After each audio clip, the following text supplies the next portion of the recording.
June నెల జేసునాథుని దివ్యహృదయము యొక్క పూజిత మాసము 8వ రోజు. ఈరోజు ధ్యానాంశము దివ్య హృదయము సోదర ప్రేమ. యేసునాథుని ఆజ్ఞ ప్రకారము మనం వారివలె శాంతమును దైన్య హృదయమును కలిగే పరుల మీద మిక్కిలి ప్రేమ గలవారలముగా ఉండవలెను. నేను మిమ్ము ప్రేమించినట్టులనే మీరు ఒకరినొకరు ప్రేమించుకునుడు. యోహాను సువార్త అధ్యాయం 15:12 అని యేసునాథుడు చెప్పిరి. ప్రేమ నిష్కపటమైనదే ఉండవలెను. చెడును ద్వేషించి మంచిని అంటిపెట్టుకుని ఒకరినొకరు సోదర భావముతో ప్రేమించుకునుటను గౌరవించుకునుటను సోదర ప్రేమ అందరు అంటే మిమ్ము హింసించువారిని దీవింపుడు, వారిని శపింపకుండా దీవింపుడు, ఆనందించువారితో ఆనందింపుడు, దుంహకించువారితో దుంహకింపుడు, అందరి ఎడల సమతా భావము కలిగియుండుడు. ఒకడు మీకు అపకారము చేసినచో తిరిగివానికి అపకారము చేయకుండుటయే సోదర ప్రేమ. అవసరములోనున్న సోదరులను ఆదుకొనుటయే సోదర ప్రేమ. మనము యేసునాథుని దివ్య హృదయమును ప్రేమించినట్లైనా వారి బిడ్డలుగా తక్కిన మనుష్యులందర్నీ ప్రేమింపవలెను. ఇతరుల మనస్సు ఎన్నటికి నొప్పించక, వారి పేరు ప్రతిష్టలను నాశనము చేయక, వారలను నిందించక, అపవాదములు చెప్పకపోవుటయే సోదర ప్రేమగా పరిగణించవలెను. మంచి క్రైస్తవ సోదరులు పరుల తప్పిదములను చూడక వారి పుణ్యములను మాత్రము గమనించుదురు.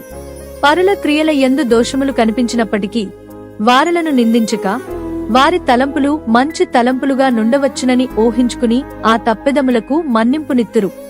అలాగే కొన్ని సమయములలో పరులు ఏదో తప్పు చేసినారని వారలకు యథార్థముగా తెలిసియున్నను దానిని అనవసరముగాక, తగిన కారణము లేక ఇతరులకు చెప్పకుండా వారి పేరు చెడకుండా ఉండునట్టు ప్రయాసపడుదురు.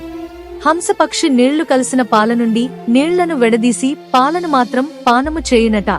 ఆ విధముగానే మంచి క్రైస్తవులు పరుల యొద్ద ఏదో తప్పిదము, ఏదో దుర్మాతృక చూడక, హంసవలె వారల ఎద్దగల సద్గుణములను సత్కార్యములను మాత్రం గమనించి వాటిని గురించి మాట్లాడుదురు. తోడివానిని ప్రేమించువాడు వానికి ఏ కీడును చేయడు. ఎవ్వడును అపకారమునకు అపకారము చేయకుండా చూడుడు. అంతేకాదు, ఎల్లవేళల ఒకరికొకరు ఉపకారము చేసుకునుటయు అందరికిని తోడ్పడుటయు మీ ధ్యేయముగా ఉంచుకునుడు. ఇతరుల మనస్సు నొప్పించక, వారల పేరు చెరచక నుండిన ఎడల చాలునని తిరుహృదయ భక్తులు అనుకోకూడదు. ఇతరులను సహోదరులవలె ప్రేమించి వారల ఆత్మ శరీరములకు తమ వల్లనైన సహాయము చేసిన ఎడల తిరుహృదయము ఇచ్చిన మాతృక వెంబడించుదురు. మన రక్షకుడు చెప్పిన ఒక్కొక్క వాక్కుచేత, చేసిన ఒక్కొక్క క్రియచేత మనుష్యుల మీద గల ప్రేమను చూపించిరి. చిన్న బిడ్డలను తన యొద్దకు చేరబాలిచి తన ప్రేమ నిండిన ఆశీర్వాదము ఇచ్చిరి. బీదసాదలను ఆదరించారు. దుంహక దురితములను అనుభవించువారికి ఆరట ఇచ్చారు.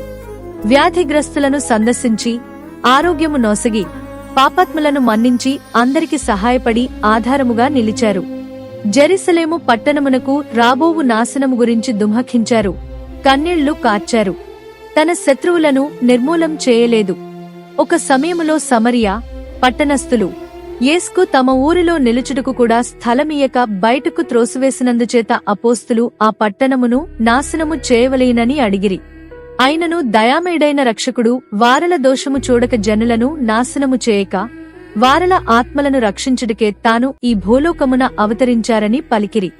తుదకు మనమీదగల ప్రేమచేత తన రక్తమంతా ధారబోసి మన కొరకు తన ప్రాణమును స్లీవలో బలిగా ఒప్పగించ ఇష్టపడిరి. అంతేగాదు, తాను ప్రేమించిన వారలను విడచి ఎడబాయక ఇష్టము లేనివాడే లోకాంత్యము వరకు వారలకు ఆరటగా దివ్య ఆహారముగా ఉండులాగు అన్ని అద్భుతములలో అత్యద్భుతమైన దివ్య సత్ప్రసాదమును స్థాపించిరి. పునీత పోలుగారు ఇదంతా తలచి ఆశ్చర్యపడి ఇలా అంటున్నారు: ఇక జీవించునది నేను కాదు, క్రీస్తే నా యందు జీవించుచున్నారు. నన్ను ప్రేమించి నా కొరకై ప్రాణ త్యాగము చేసిన దేవుని పుత్రుని యందలి విశ్వాసము చేతనే ఇప్పుడు నేను శరీరమందలి ఈ జీవితమును గడుపుచున్నాను. మనకు తిరు హృదయముపై ప్రేమ ఉన్నచో మన సహోదరులపై కూడా అదే ప్రేమను గలిగి వారల ఆత్మ శరీరములకు సహాయము చేయ ప్రయాసపడుదుముగాక. అద్భుత సంఘటన. సోదర ప్రేమకు విరుద్ధముగా మాటలాడినందువల్ల ఆ కుటుంబములోనూ ఊర్లలోనూ పోట్లాటలు అనెడి విత్తనములు చల్లిన అనేకులు ఉత్తరించు స్థలములోనూ నరకములోను పడినారని తెలియజేయుటకు కొన్ని ఆత్మలు ఉత్తరించు స్థలమును విడిచి భూలోకానికి వచ్చి కొందరికి కనిపించి తమ నిమిత్తము వేడుకొనవలెనని బ్రతిమాలి ప్రార్థించినట్లు సర్వేశ్వరుడు కొన్ని మార్లు సెలవిచ్చిరి. అలాగే ఒకనాడు పునీత మార్గరెట్ అమ్మగారికి ఒకరు ఉత్తరించు స్థలములో నుండి కనపడి, సహోదరి, నేను భరించరాని వేదన అనుభవించుచున్నాను. సోదర ప్రేమకు విరోధముగా నేను చెప్పిన అబద్ధములకు శిక్షగా నా నాలుక నిప్పువలన దహించబడుచున్నది. ప్రియ సహోదరి, దయచేసి నీవును ఈ మఠములో గల తక్కిన సహోదరులను నా ఆత్మ విశ్రాంతి నిమిత్తము వేడుకునండి. నీవు చెప్పు మాటలను తక్కిన సహోదరీలు నమ్మునట్టుగా ఇదిగో ఒక గురుతు చూపించుచున్నాను, చూడుమని చెప్పి ఆయన తలుపు మీద తన చేయి పెట్టగానే 5 వ్రేళ్లు తలుపులో దిగిరగిలించినందున ఆ గది ఎంతటను సహింపరాని దుర్గంధ కంపు వ్యాపించును.